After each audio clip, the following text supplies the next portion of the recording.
क्या आपको पता है कि हमारे ब्रेन में जो डोपामिन की अमाउंट रिलीज़ होती है जिस वक्त हम कोई भी स्क्रीन्स वॉच कर रहे होते हैं या हम फ़ोन यूज़ कर रहे होते हैं, तो उसको किस अमाउंट से कंपेयर किया गया है? उसको कंपेयर किया गया है कोकेन से। जी हाँ, जब कोई इंसान ड्रग्स लेता है, फॉर एग्जांपल कोकेन, चर्स, तो उसके एक सिगरेट में जितनी एक डोपामिन होती है, that is comparable to what we get when we swipe our phones, when we watch TV, when we use a telephone.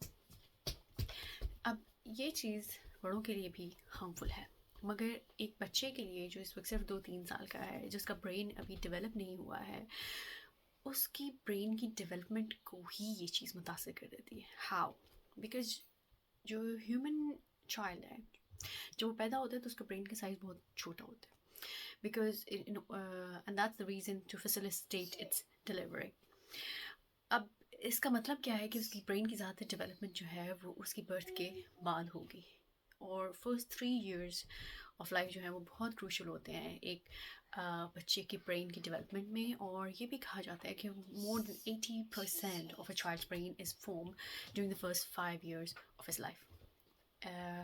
80% in terms of its physical mass, क्योंकि neural connections और जो pathways हैं वो तो आप सारी ज़िंदगी डेवलप कर सकते हैं, मगर इस वक्त ब्रेन की एक्चुअल साइज़ की बात हो रही है कि आपके बच्चे का साइज़ कितना बड़ा होगा. अब एक बच्चा जब कॉन्स्टेंटली डोपामिन ले रहा है और कॉन्स्टेंटली उसको एक प्लेयर मिल रही है, dopamine is basically a hormone of player, it makes us feel happy, और मज़े का जो हार्मोन है ना, दैट इज़ डोपामिन.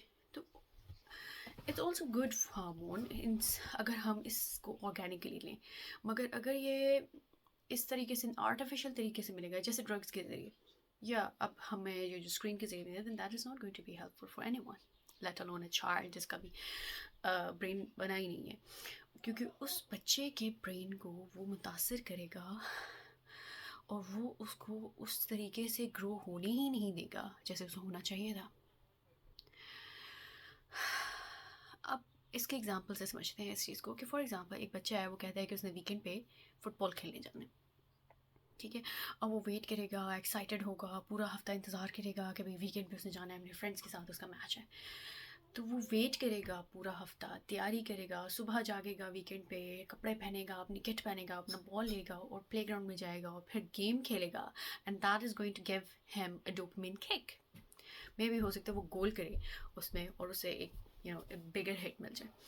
अब आप इमेजिन करिए कि हमारे बच्चे जो हैं हमारे वो एक टैबलेट पे फीफा गेम खेल, फुटबॉल गेम खेल रहे हैं. So every pass he is giving, every time he is kicking the ball, every time he is putting the ball in the goal post, उसको डोपामिन मिल रही है बैठे बैठे, बगैर कुछ किए, बगैर कुछ मेहनत किए, उसे मज़ा आ रहा है. अब उससे होता क्या है कि बच्चों का ब्रेन इस तरीके से रीवायर हो जाता है कि अब भाई मैंने तो कुछ भी नहीं करना और बस मुझे मज़ा आता रहा.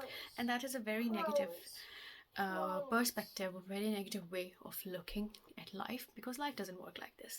ठीक है, ज़िंदगी में किसी को मुफ्त में कुछ नहीं मिलता.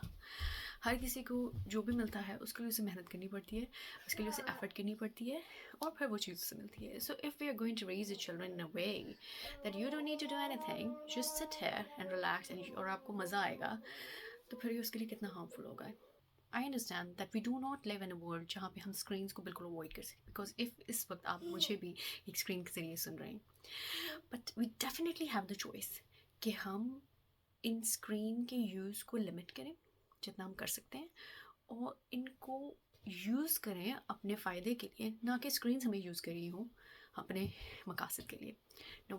और ये जो भी मैंने आपको बातें बताई हैं ये मेरा ओपिनियन नहीं है, these are well proven research. और if you are interested, comment the word me and I'm going to send you the link in which Howard University has clearly written that we are turned into bona fide addicts because of the use of these screens. So let me know if you want it by writing in the comment the word me. Thank you.